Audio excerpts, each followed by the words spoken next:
So let's generate our motivation. Yesterday we spoke about our spiritual yearning that propelled us to become interested in Buddhism. So it's very important to get in touch with that and remain in touch with that yearning, and then to build upon it. Because we may have that yearning may initially have been propelled by our own suffering, our own confusion, our own search for meaning. And we want to expand it so that it includes the welfare of all living beings. So that our spiritual practice isn't simply about our own liberation, our own Dharma practice, what's good for us, but really has a very broad view and realizes that we exist interrelated with all other living beings. And so caring about their welfare, knowing that if we are able, or as we are able to practice the path and improve our mind, we'll be able to be of greater benefit to others. And so seeking the highest awakening so that we can be of the greatest benefit. So let's have that long-term aspiration and really bring that to the front of our mind as a motivation for what we're doing moment by moment, especially now when we're going to listen to teachings. So that motivation is of crucial importance, and we'll be talking about it again and again and again. Because one of the things that we notice with people who are interested in exploring monastic life is that their mind goes to, well, where should I go to ordain? And who should I ordain with? And what practice should I do? And how much money do I need before I go there? So the minds go immediately to the practical questions. Yeah. And while the practical questions are important, people who don't look at those and skip over them often find themselves in a mess later. Those are not the principal questions we should be asking. Yeah. We had somebody come here a number of years ago, and she had wanted to be a nun for a long time. She had finally gotten her U.S. citizenship and divorced her husband, got all her duckies in line, came here with two maroon suitcases, a maroon jacket, even her underwear was maroon. She had it all worked out, all prepared. And she isn't here right now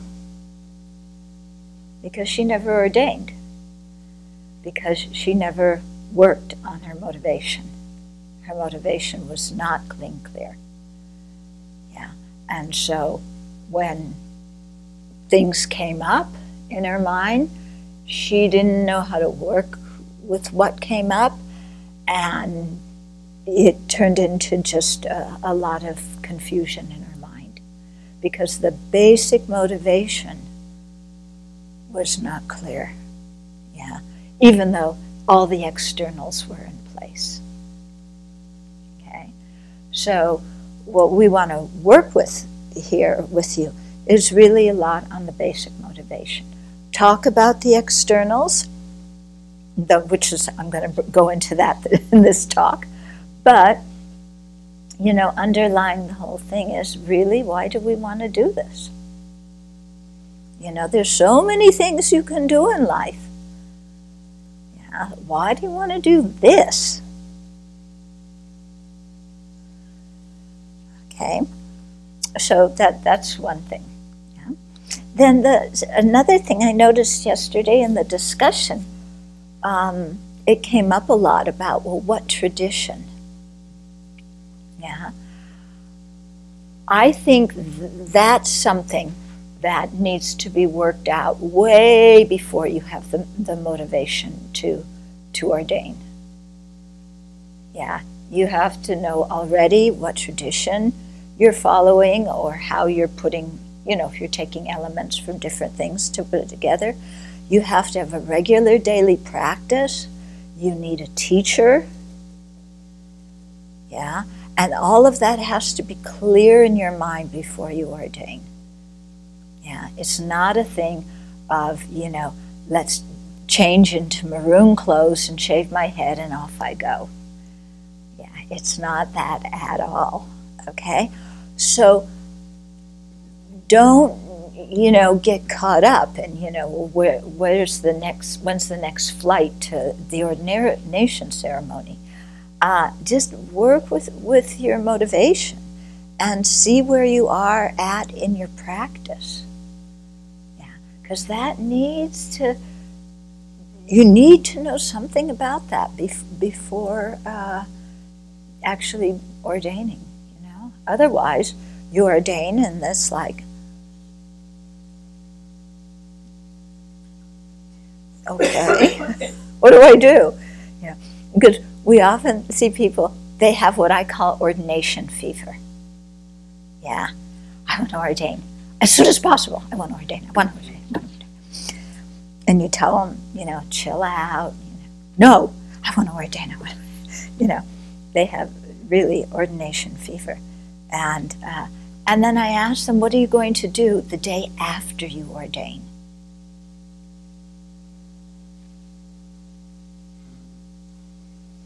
They've never thought about it. Yeah, if you're only focused on, I want to ordain so bad, then what are you going to do the day after? Yeah, if you don't know what you're going to do the day after you ordain, then you're going to wake up that morning and go, I just spent all this energy and time and everything getting all my duckies lined up to get ordained, and I did it, and now what? I don't know what to do. What do I do?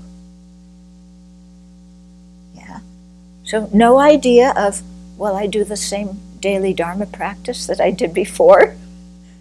No idea like that. Yeah. So we have to have our life grounded in the Dharma beforehand. Yeah. Yeah. So that ordination is just something that follows very organically from what you've been building on so far. Yeah.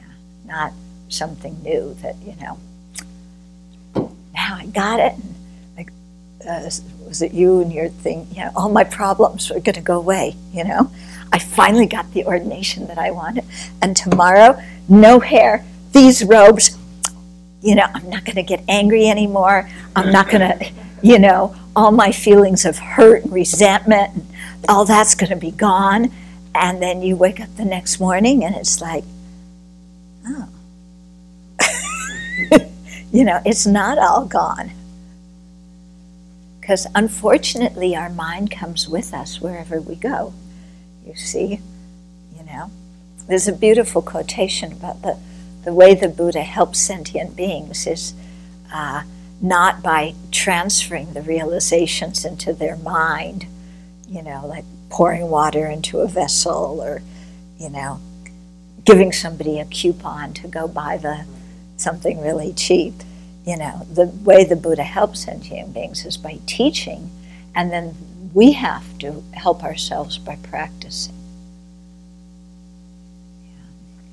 Yeah. Okay, so the thing about the traditions came up a lot yesterday, so I thought it might be good to talk today a little bit about the history and how different traditions developed. Yeah, so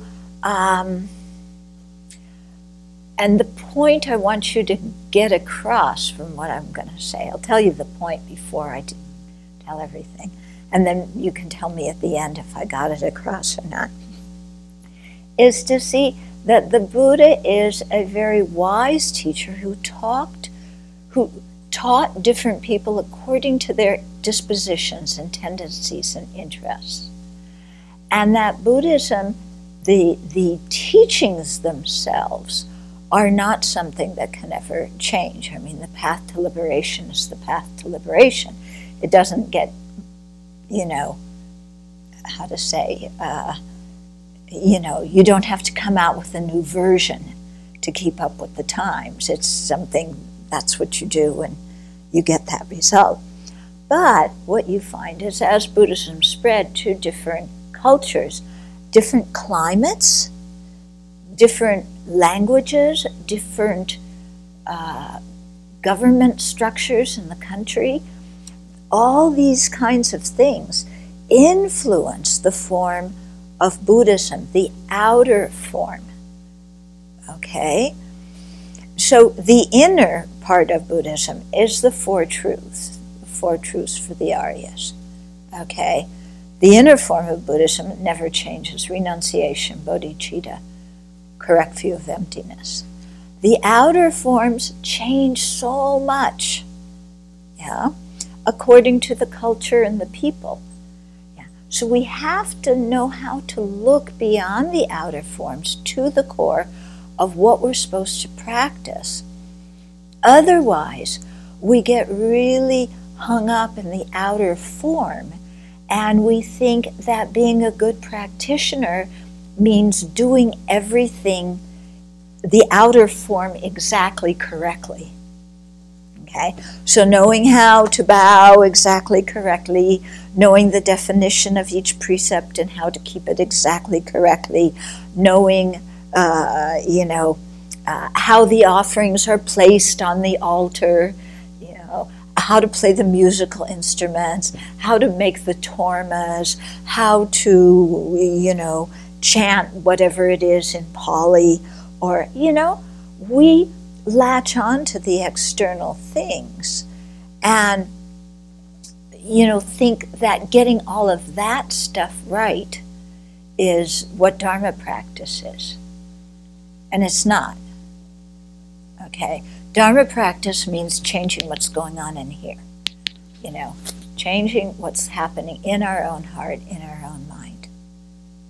Yeah. The external stuff is an aid to help you do that. So it's a good aid, it's a helpful aid. Yeah, we don't throw it away. But it's an aid, it's not the actual practice. The actual practice is dealing with our anger, with our attachment, our arrogance, our jealousy, our resentment, our hurt feelings, all of this stuff. That's what the real practice is all about. Developing loving kindness, learning to forgive people, learning how to reach out to people who we normally wouldn't even talk to. Okay, that's what the practice is really about. Yeah. And so as Buddhism spread to different places, the outside form changed. Yeah. But the inside, for the people who really understand, it remains the same. Unfortunately, what you find nowadays is people getting so hooked on the outside form that the inner meaning of the Dharma gets lost. Okay? And that's what degeneration is when that happens. Okay? Because then everybody's very concerned with looking holy, but not being holy. Or as somebody once told me, I want to look responsible, but I don't want to be responsible. Yeah, we can all relate to that one, can't we? Yeah, I want to look like I'm a responsible adult. I have things under my belt and can manage stuff. But I don't want to be responsible because I don't want to be called on anything that I might make a mistake on. Yeah, I want to be able to blame it on other people. Okay, so not like that. Okay, it's really trying to harmonize, what's going on in here with how we're appearing. So not creating some false impression, because false impression, I will get to the history, but I'm getting off on a tangent. But the false impressions, because we, when we first look at monastics, we get some kind of image, some kind of something, and then we paint in. It's like, I don't know if you guys had it, we had it when, with the dinosaurs in my generation. Paint by numbers. Yeah? Did you younger people, did you have paint by numbers? Yeah? Okay. So paint by numbers, and you're supposed to get it all right. And then sometimes, the numbers were something, but you changed them because you wanted another number you liked, or another color you liked it better. So it's the same with ordination. It's like, okay, I can paint this part in, but gee, I want to expand on the rest of it. And then I develop my own romantic notion of monastic life, As was it you? You said you expected when you go into the monastery, everybody gets along, everybody's walking around like this, like that.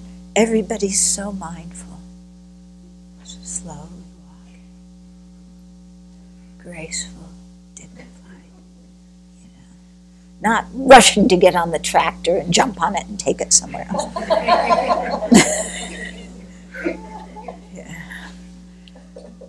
Not chopping down trees, not throwing old branches somewhere, not doing dishes, but slow, mindful, quiet, eyes always down, even when they're eating.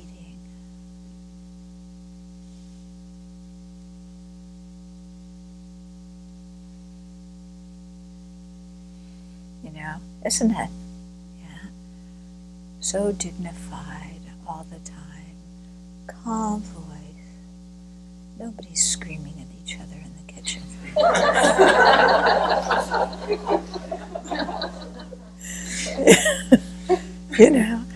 And we expect, that's what it's going to be like. Yeah, and isn't that? And like, even the way you pet the kitties, even the kitties are holy. Yeah, they don't chase birds. They don't catch mice. They just walk so sweet, and you pet them so sweetly, and they never dash out the door when you're not looking. Okay, so everything's just slow, and then also kind of mystical, because all these people. Either their eyes are rolled back in their head, seeing something we can't see, or their eyes are downward. And so we imagine what's going on in their mind. They're having a visualization of the Buddha in front of them. You kind of take what you read about St. Teresa and St. John, and you just, make it into Buddhism. Yeah. And then it was St. Teresa, she was the one, she went into ecstasy, right? So all these people, they're sitting there so mindfully, but they're really in ecstasy. And you too. I'm going to see the Buddha. Buddha's energy is entering me now. The Kundalini is awakened. I'm levitating, and this is only the second day after I ordained. Yeah. Imagine what it's going to be like after a year. What? I think that's all ecstasy.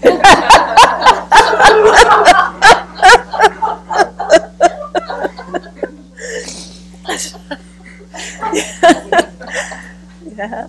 So, so we build up these things, and then, okay, I'm coming into the monastery, so I've got to act like that too. So maybe it's not going on. I have no idea what's going on in here. I have no idea what to do, but at least I'll look okay. You know, like when I went to my very first Dharma course, yeah, I went in 1975, had come back from India a few months before. I had this color, long to my, you know, full kind of colorful Indian skirt, and my peasant blouse, and my long wavy hair that had highlights in it, even though I didn't dye it. That went down to my waist. I just had my ears pierced, so I had these loop earrings. And I go into this course, and there's a man wearing a skirt and a woman with a shaved head. Oh, well, this is interesting. Okay, so I sat down, and they said the lamas are late. I didn't know that this was par for the course. The lamas are late, so let's meditate until they come. I had no idea what meditation was. Yeah. But hey, it was the 70s, mid-70s. I was dressed like a 70s kid. I saw a picture once of somebody meditating with their hands like this on their knees and their eyes rolled back, and I thought, well, okay, I guess I better sit like that. I don't want to look like I don't know what I'm doing, even though I don't know what I'm doing. Because the man in the skirt and the woman with a shaved head might think I'm weird.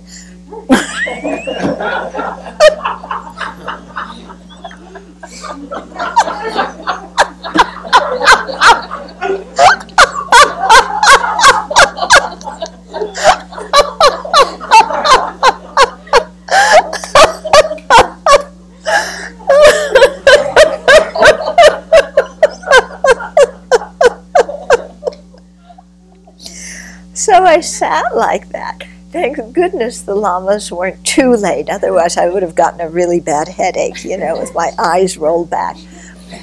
But they came so I could, like, go like this again and look straight ahead.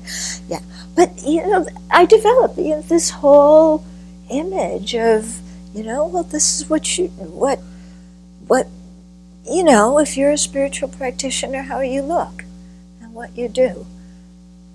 Yeah, so I tried to do that. And then, you know, of course, yeah, so what I'm getting at is we just take a little bit of raw sense data, what we see, and then we proliferate and create a whole scene and a whole image and a whole everything, you know? So I'm going to follow these teachers. So now I'm going to have all the love I never got from my parents. Yeah, all my emotional problems are going to be solved because I'm going to have this unconditional love from my teachers who will never look at me and say, what in the world are you doing, kid? You know, that I will just be basked in their infinite compassion, you know, and never be asked to do anything I don't want to do. That image didn't last too long. But I held on to it for a really long time, you know. Yeah, this person's really going to take care of all my emotional needs. And then I'm going to live happily ever after. Yeah, they didn't sign up for that job.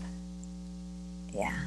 I never asked my teachers, are you going to take care of all my emotional needs and give me all the love that my parents, and love and understanding that my parents never did, you know, that I felt like I was missing, even though I had very kind parents, you know, they weren't good enough.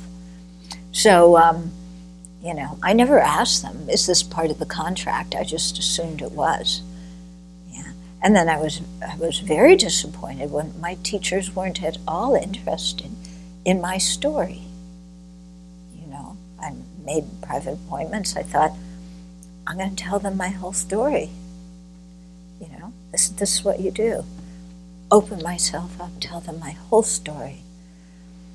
You know, all my pains, all my suffering, all my anguish. And they weren't interested. They never asked me.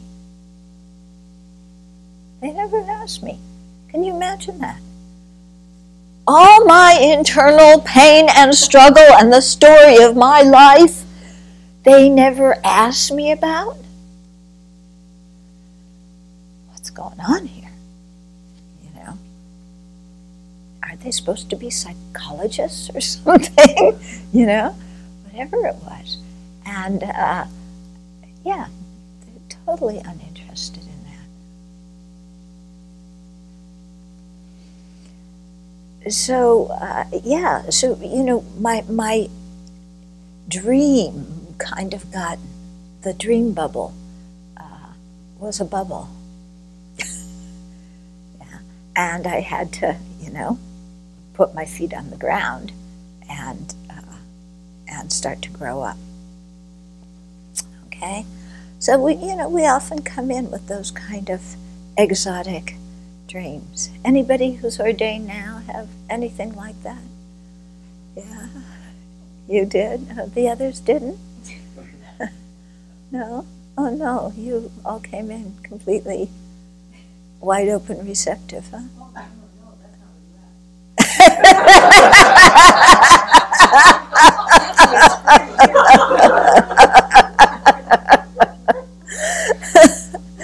Yeah.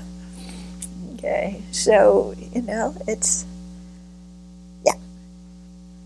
Okay, so I wanted to tell some of the history, and we'll get to that, so that you know a little bit of how the externals of Buddhism changed according to different cultures, and how the different traditions pulled out different things to emphasize.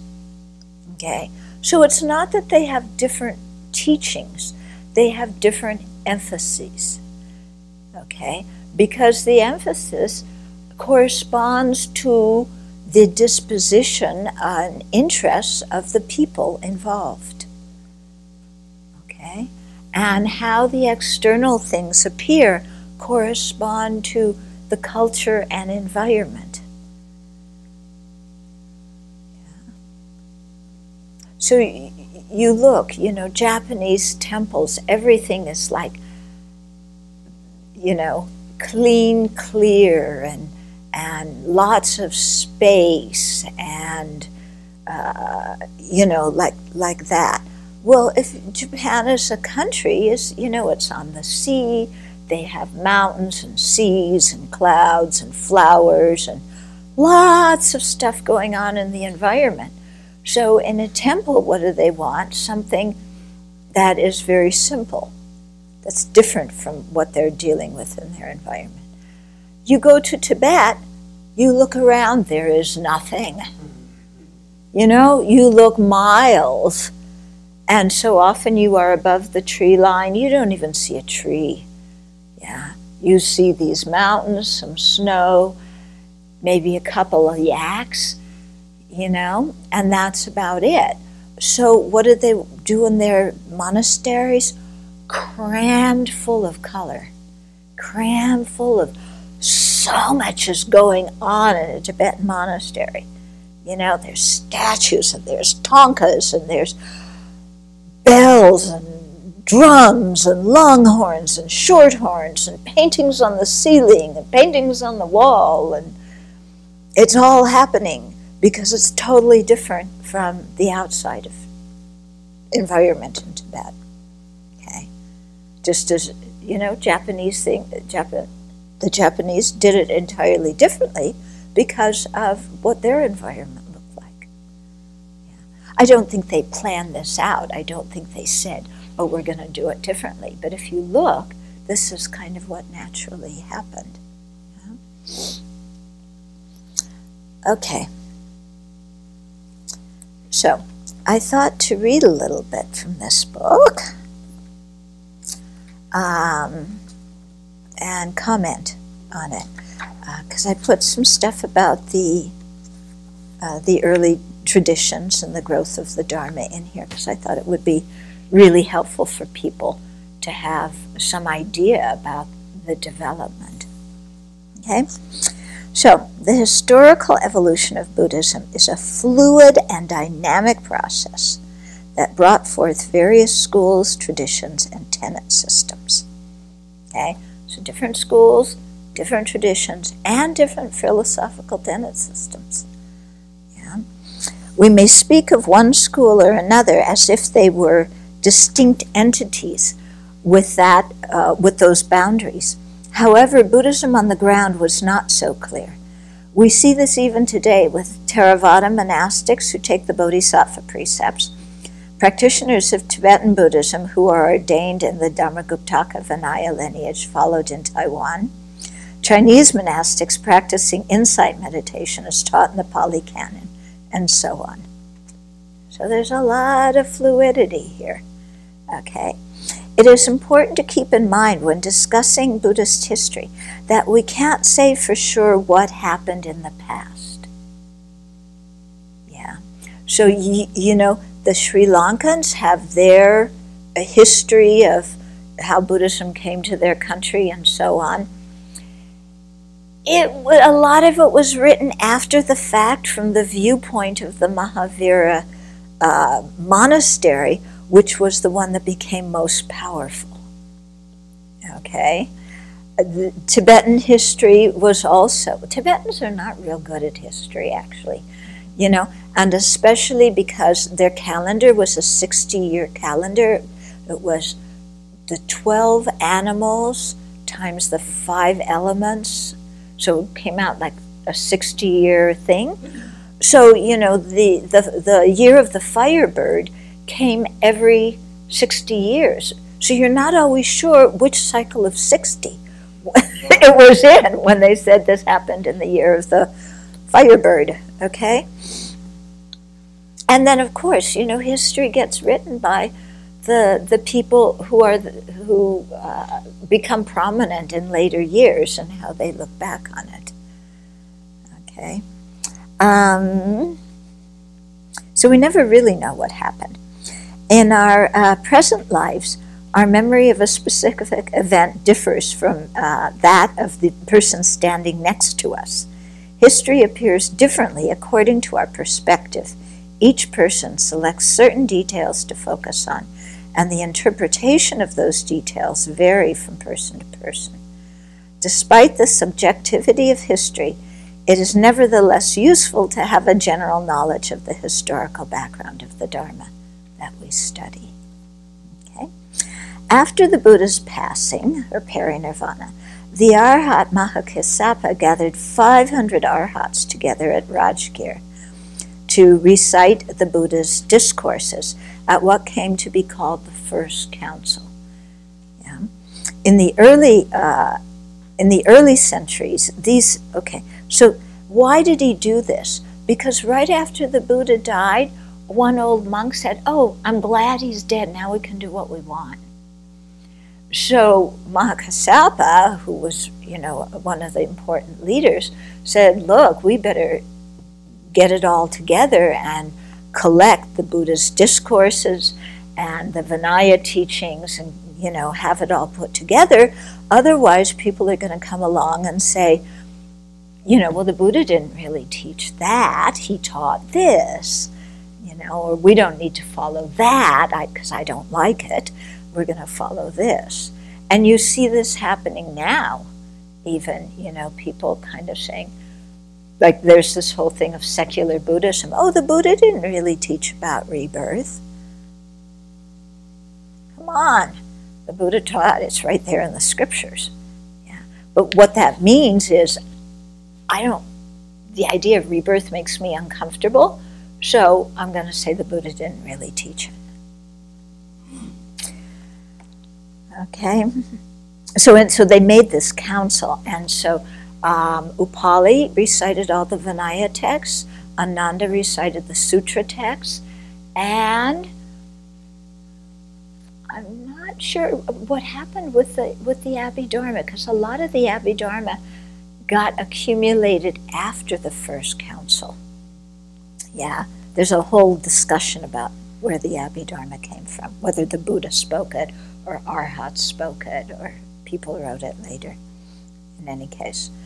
In the early centuries, these sutras were passed down orally principally by Bandakas. This is the word in Sri Lanka. Bante is how you address a monk. It's from Bandaka.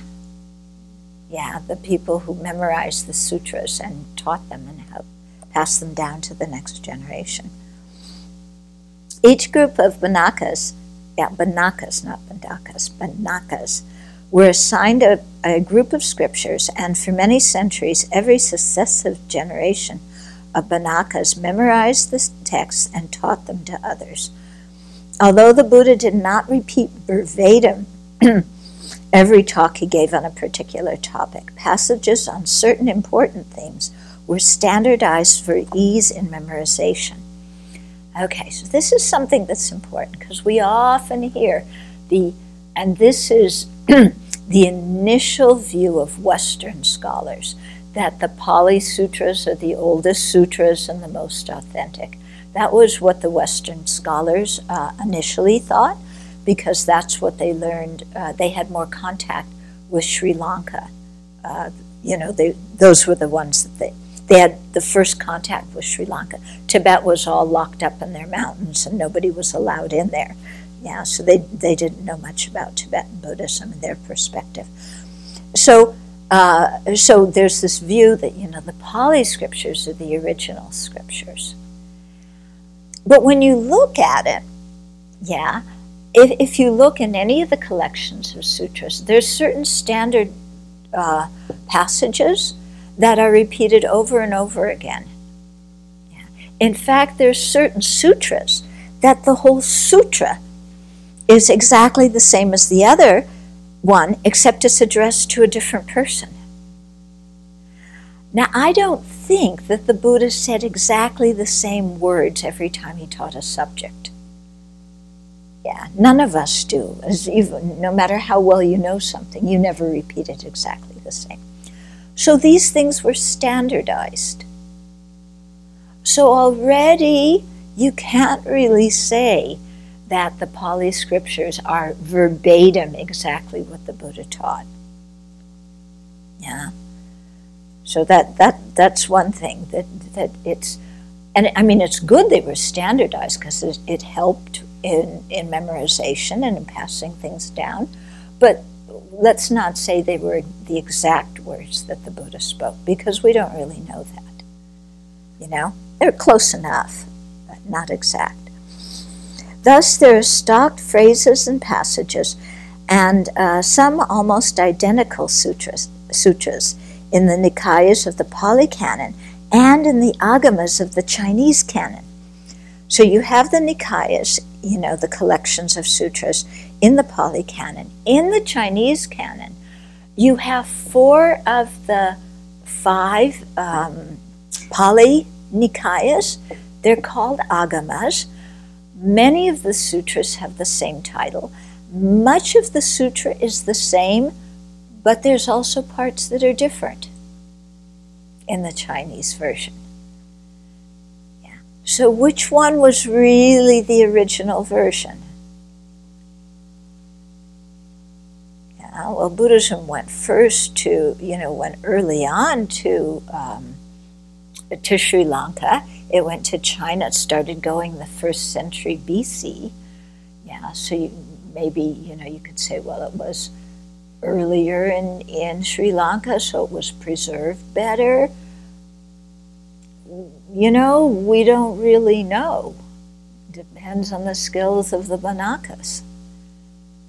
Yeah, how accurately things were repeated.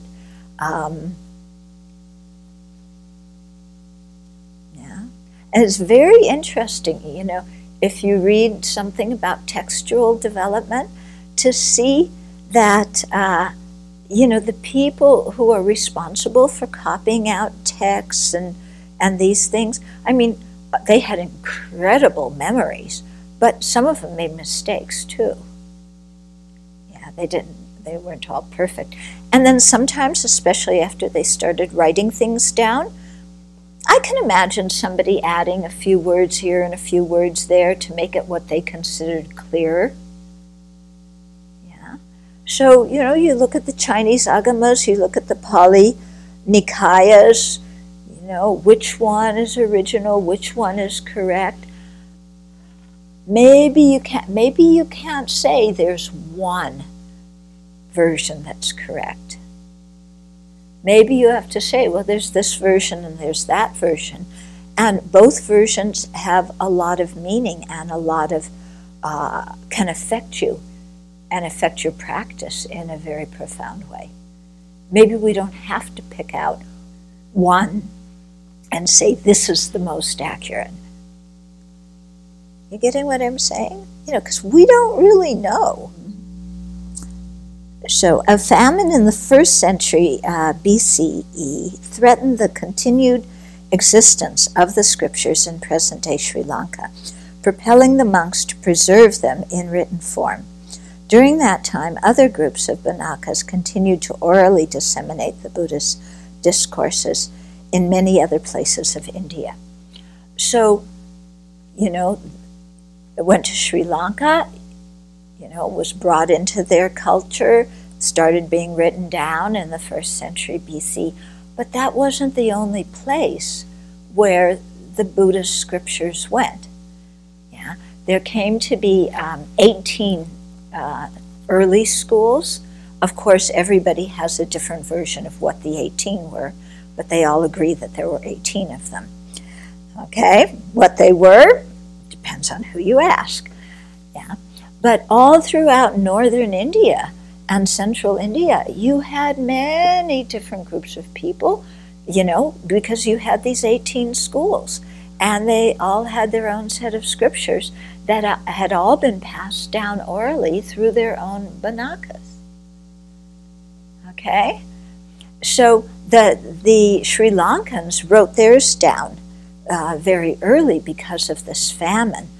Yeah, I'm sure in the north they wrote things down too. After some centuries, writing became more popular. But the thing was, everything was written on what do you call it? Different leaves, tree leaves. What, banyan? Banana leaves. Yeah, or other kinds of tree leaves, palm leaves or whatever. And they wrote the scriptures down there. So how long are those scriptures going to last in a hot, humid climate? Yeah? Okay. So of those 18 schools, yeah, most of them disappeared with time. At least the actual school name disappeared. But what happened is probably some schools joined together. Yeah? Or this school began to influence a development in another place that then got another kind of name. Yeah, but we don't really know because we can't trace all these. We don't have all the scriptures. Now they're starting to find many more scriptures, even in Gandhara, like the area of Pakistan and Afghanistan, and then because there's so many areas that used to be Buddhist in ancient history. Who knows what's buried under the ground there? Yeah, or who knows what kind of Buddhist culture existed there? We know a little bit from I'm sure most of you know about. You had seen pictures of the big Buddhas carved in Bamyan in Afghanistan before the Taliban blew them up. Yeah, so we know there was, that was a big center. But there's so much we really don't know now. Okay. But I'm hoping that through this what you're getting is the idea that this is something fluid. Yeah. And that we don't really know a lot of things. Yeah. So what you hear in the recorded records, there's no sense grabbing onto it as this is the truth and I'm going to defend it. It's like, well, this is one version of history, and these people have another version of history, and these people have another version of history. Yeah. Okay. In the centuries following the Second Council, which happened in 383 BC, actually, they can't all agree on that date either, and they can't agree on the date that the Buddha lived. There's a lot of new evidence that seem like the Buddha lived maybe a century later than we initially thought. Yeah. So a variety of different Buddhist sects appeared. It is said to be 18 in all. There is more than one list of 18, and each classifies the major schools and their branches differently. Okay? But in any case, there was clearly a great profusion of Buddhist lineages in the Indian subcontinent and nearby areas as well. Many factors influenced the development of these different Sravaka schools. Okay, location, climate, language, culture, the availability of sutras and teachings, just to mention a few. Okay? So I might say, in ancient India, as you had Buddhism spreading in these different areas, developing their own schools, what you can see that what's happening now is totally different in the past. In ancient times, they didn't have modern communication. They didn't have modern transportation. So Buddhism went there, and they developed their own thing, and emphasized certain teachings, developed their own style of practice. They didn't know much about the other schools. They couldn't take out their smartphone and, check up on what do the Mahasangikas say about this point. They couldn't do that. So what's happening, especially in the West now, is you're having teachers from all these different traditions come to the same place. So, what you people were expressing yesterday and saying, like it's kind of confusing. You studied Theravada, you studied Vipassana, you studied Zen, and there's different Zen schools and different Zendos you went to, and then you went to Tibetan Buddhism, and there's different Tibetan traditions, and and here in America, as always, a variety. There's a variety to choose from, okay? In ancient times, you followed the Buddhism that was available in your little village because that's all there was. So you didn't get confused about these things because, very few people went beyond their own village. Yeah.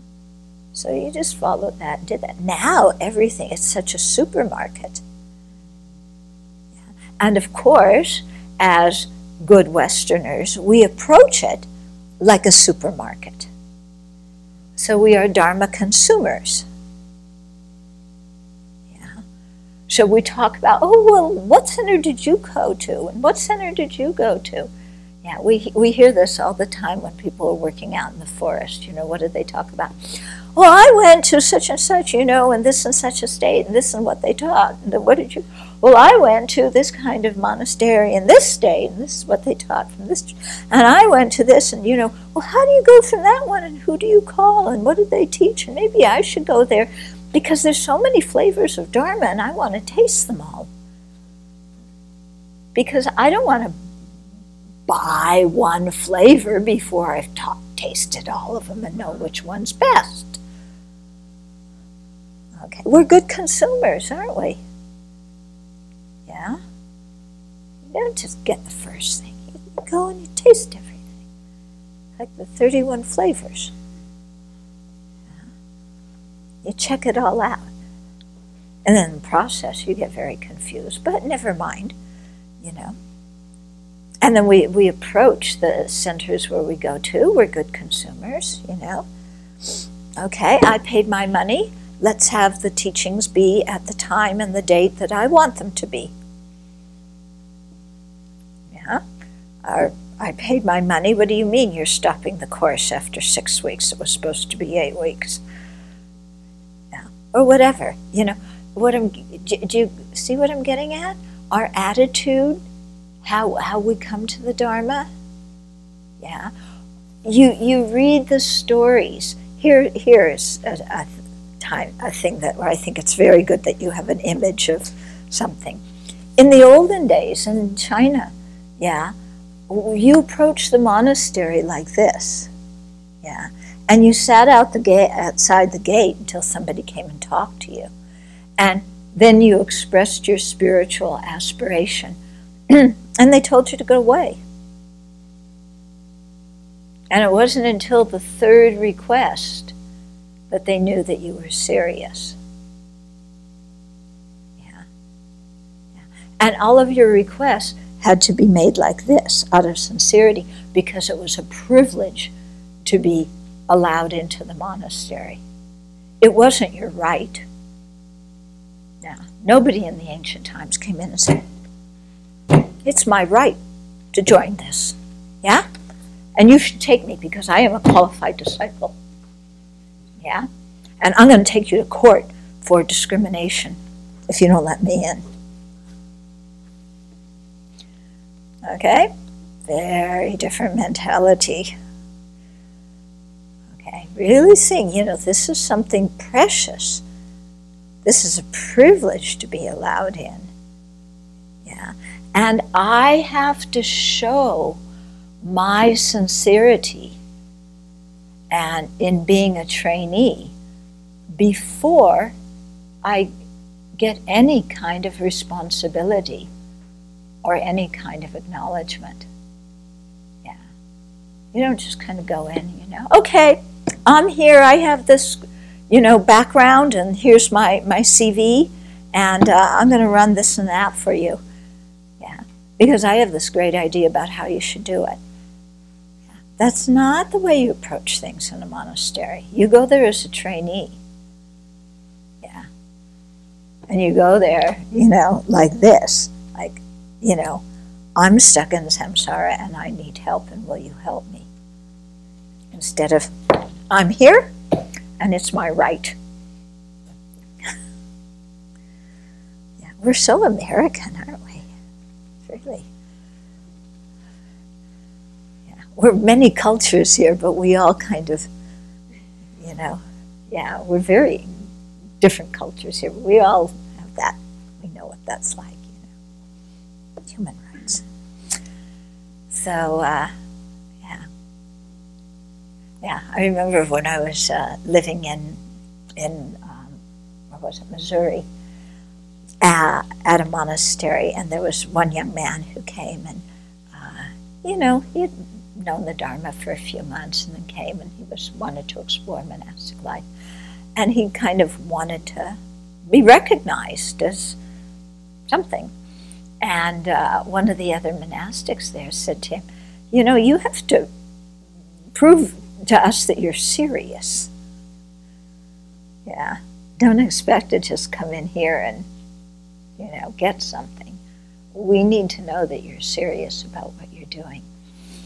And I also remember when I went to Taiwan for my full ordination. Yeah, so there were like 500 people there. So we had prayers, you know, our chanting in one hall, and then the teachings were in another hall. And with 500 people, you know, to get them gracefully from one place to the other, it isn't just you all run out and find your shoes and run to the other place and push each other to get in there, okay? No, each morning to get into the main hall, we had to line up outside. We were all organized into teams. So we lined up with our team, and there was a certain order in which the team filed into the prayer hall. So we all filed into the prayer hall that way. And then, you know, we filed immediately after we arrived in the prayer hall. Okay, that's what we did for the morning, and then we did our chanting. Then when it was time for teachings, we again lined up outside the prayer hall, filed into the prayer hall, and immediately then filed into the teaching hall. So it was 2 steps. Instead of just, you know, going into one building and sit down, first you go into one building, then you go into the second building. Well, I'm American. I know how to do things efficiently. So I had this great idea, you know, of like how we could just all get into the teaching hall much quicker. And nobody wanted to hear it. Yeah? Nobody wanted to hear it. But it was so practical and it would have saved time. They didn't care. Yeah? I was there to train. I wasn't there to dictate. So this was a big lesson for me. Yeah, I was there to train, and we do things their ways, and I trained my mind, and I learned to be humble. Yeah, and it was a good teaching, because I even had people, we had to wash some of our clothes by hand. They had a certain way that you wash your clothes by hand. You know, how you move the brush and everything. So I had to learn how to wash my clothes properly and how to move the brush. Okay. I also had many lessons on how to keep my collar straight. Yeah. Because you take somebody from my generation and we didn't care about collars and straight collars. But when you're in a Chinese monastery, your collar needs to be straight. No hippies allowed. Okay? So it was a very different experience, you know. I had to change my attitude there. You know, very good experience. Very good. Yeah. And nobody even cared that I didn't know the language. Nobody cared. That me and one other woman had no idea what was going on for most of the day. Nobody cared. Yeah? Some of the nuns knew a little bit of English, and they told us in the break time, but I had really no idea. I had no idea. We kept on doing all these rituals, and it looked like we were doing the rituals, the same thing again and again, and why are we doing this, and what is this for, and what is it? And then after, I don't know, a week or two, I found out, oh, we're rehearsing for the ordination ceremony. That's what this is. I had no clue. Yeah? And we requested, you know, some translation, and it took 2 weeks for the master to respond. It was a month-long program. First 2 weeks, nothing. And you had to do exactly like what everybody else did. Yeah? So, and you couldn't like look around. You couldn't be like a good American and, what are you doing? You know, kind of saying to your neighbor, you know, poking, what do you do? What am I supposed to do with my hands? I don't know. How do I do it this way? You know, how come you kneel that way? It hurts my knees. You know, how come I have to wear so many layers of clothing? I'm sweating like a cow. You know, can't I take some of this off? Nobody. You couldn't tell anybody. You know? So you had to be there and look, you know, very proper, because this was your ordination time. And you had to do exactly what everybody else was doing when they were doing it. But you couldn't look at them. So you had to go, okay, they're holding their hands like this now. Oh, now it's moving to this. Yeah. Now, oh, you have to enter the temple with a certain foot, you know. You have to know which foot that you put in. Yeah, and you just have to watch everybody without watching them.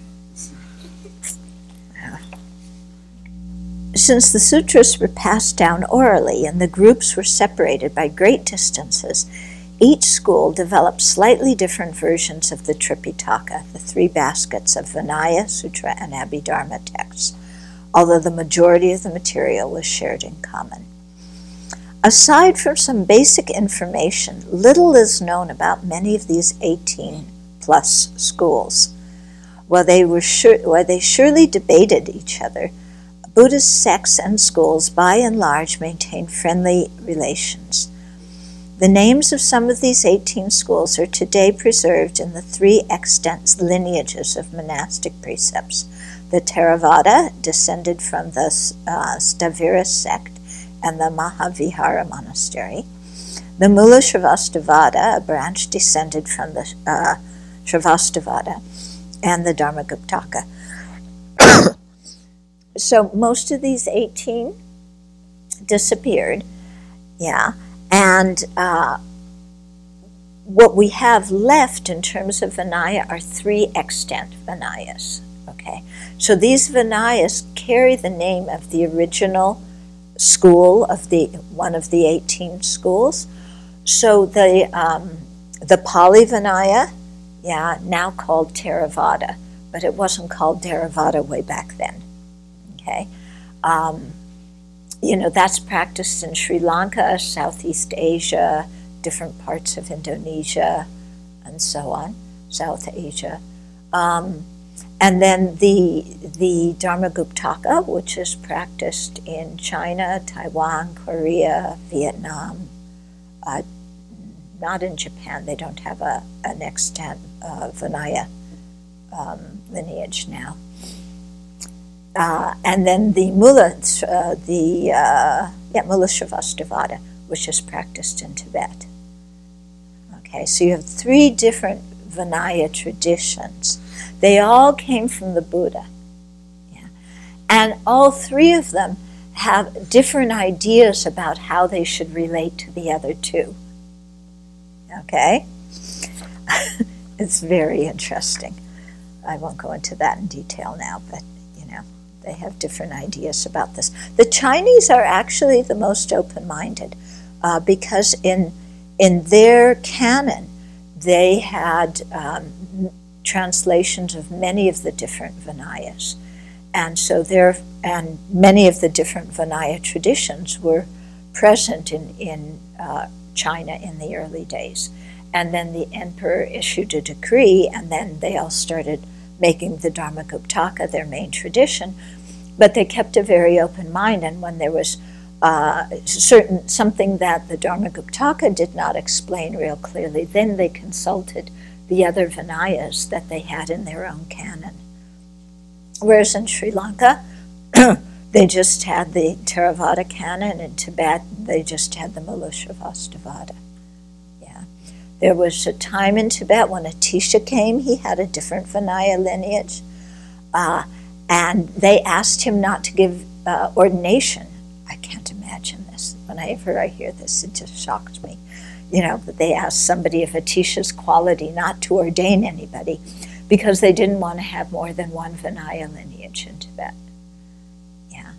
So, you know, between the Theravadas and the Tibetans, they hold their own lineage. The Chinese hold their own lineage, but they're much more open to the others. Okay.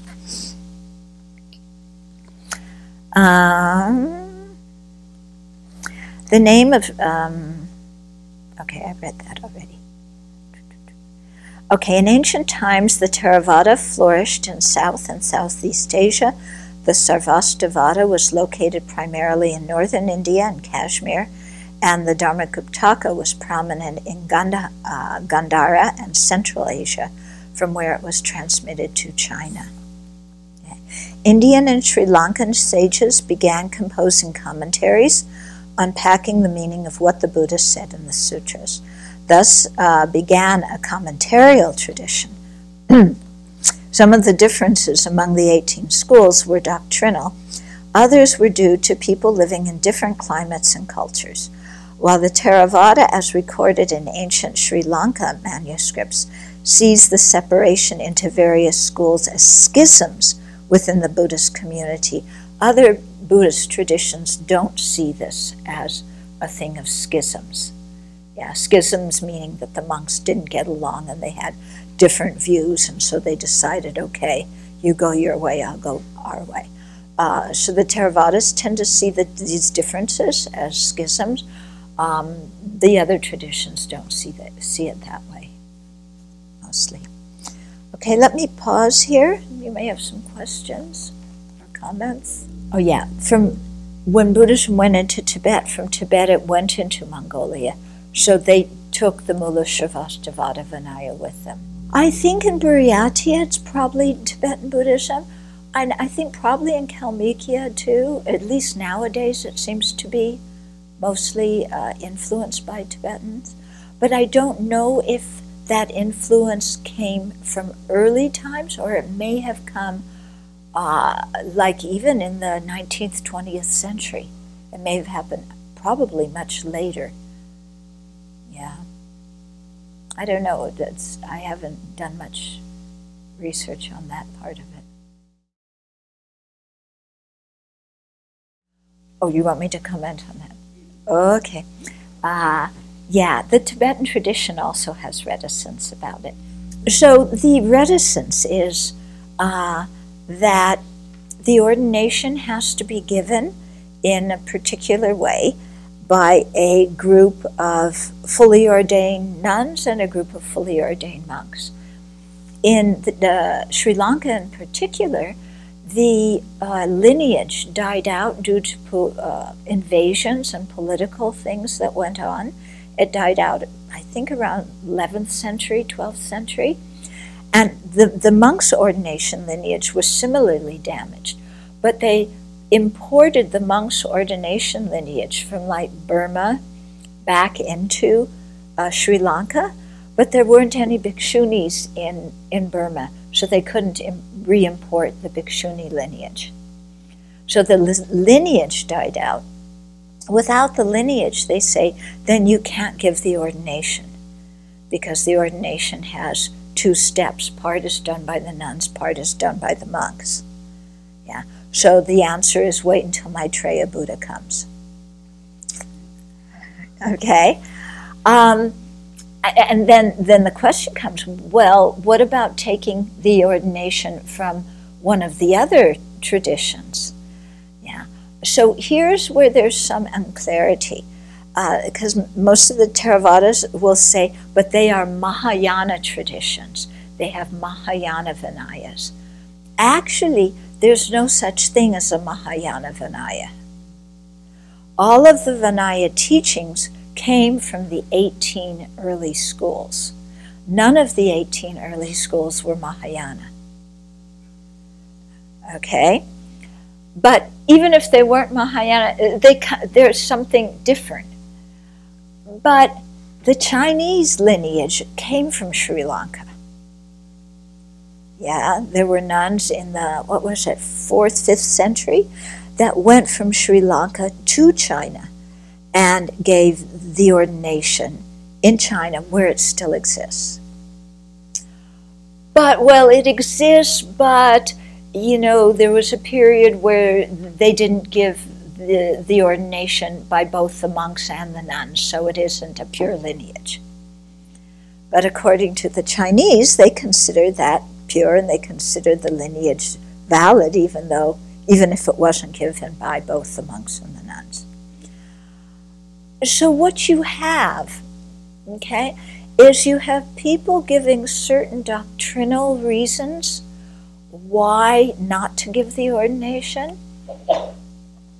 For some people, those doctrinal reasons may be authentic. For some, it could be more of a thing of their own pride about their own tradition. And this applies to the Tibetans as well. You know, every tradition feels we have the best form of Buddhism, and we've kept it purely. And those traditions, either they didn't accept some of the sutras that were the teachings of the Buddha, so we have those sutras and they don't, or the other ones say they have apocryphal sutras, things that were made up later. We're the ones, even though we have fewer sutras, they're the real sutras of the Buddha. So every tradition has its own, you know, yeah, this is the way human beings are, isn't it? Yeah, because who wants to join something that's not the best? So, you know, what everybody has is the best, so that everybody joins the best. That's great, but we don't need to put down the other traditions to do that. but this is how the argument is. So I think, you know, for some of the traditions, taking things from other traditions, from other countries, especially for the Tibetans, taking something from China after they lost their whole country to China is extremely painful, you know? So you have all these kind of things. Nobody talks about that. I'm just telling you a secret, okay? You know, if I said this kind of thing in the Tibetan community, they would say, no, no, no, no, it's not like that. But actually, what I just told you came from a Tibetan geshe who told me this was his view. So I look responsible, but I'm not responsible. Okay. Yeah, so that's how it is. But you can look at the one on the issues in the Tibetan tradition, and that'll give you, it's a similar kind of thing. But as you know, in the Theravada tradition, you know, they've gone ahead and they're now giving the full ordination. Some of them are now giving the full ordination for women. Some of them are saying, no, no, no, no, it's not true. And others are saying, yeah, let's do it. So, different opinions. I think this was something that the Buddha had people do himself. Yeah, I think this is from very, very early times. Yeah, yeah. Because when you look at the Skandakas in the Vinaya, you know, it's everything you repeat 3 times. Yeah. So I think the idea is that maybe you concentrate during one of the repetitions. Yeah. Or, you know, a more upbeat idea is that you really mean it all 3 times and you're expressing it from your heart. Yeah, earnestly. Academic scholars previously accepted the material in the Pali Canon as older than that of the schools in northern India.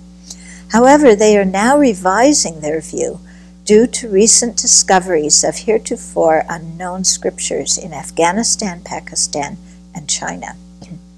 Fragments of scriptures of some of the early schools have been found and are now being studied by scholars such as Richard Solomon and Colette Cox in early Buddhist manuscript project at the University of Washington in Seattle.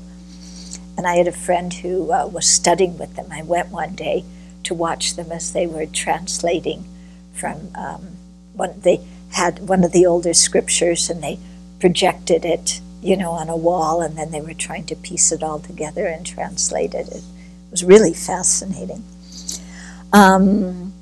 Some of these scriptures go back to the 1st and 2nd century CE.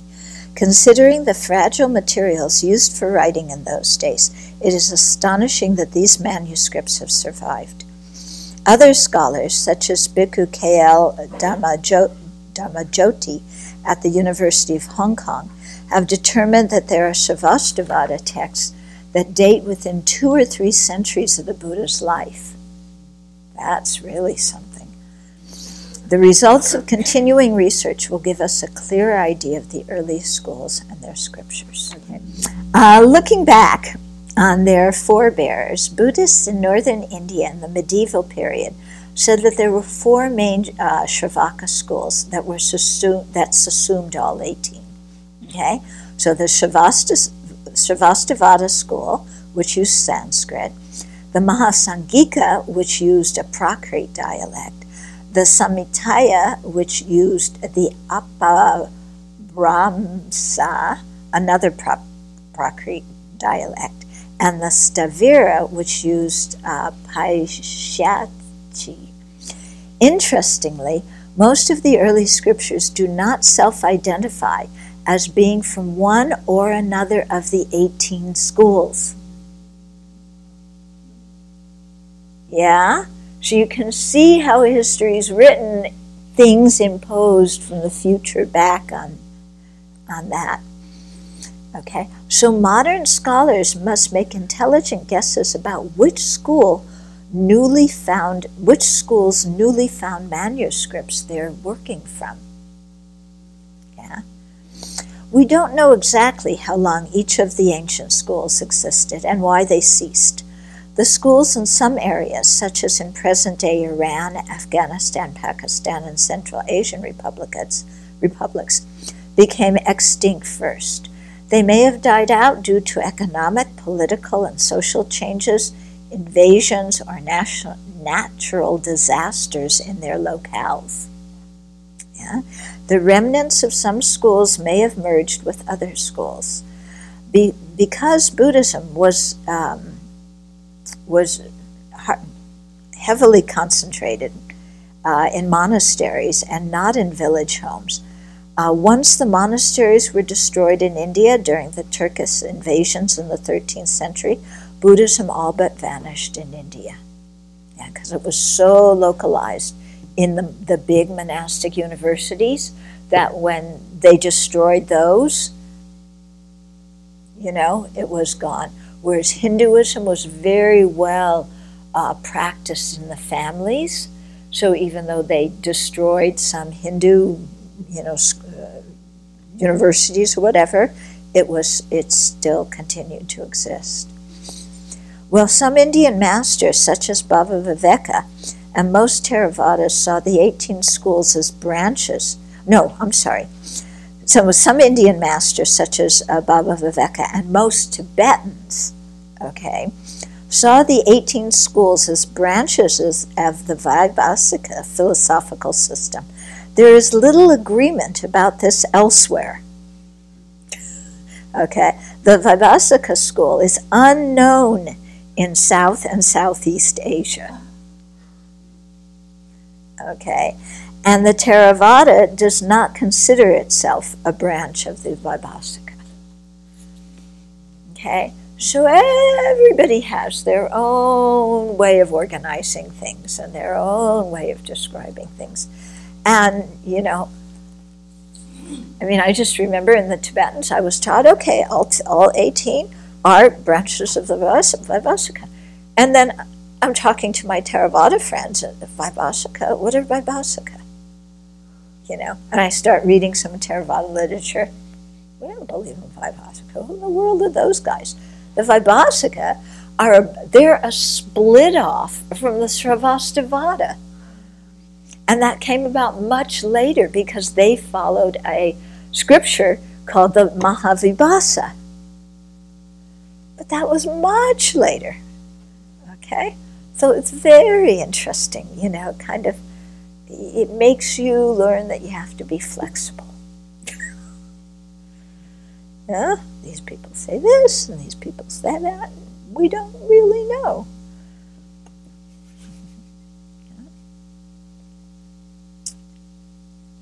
So, for all you people who like things, I want to know the right answer, and there's one of them.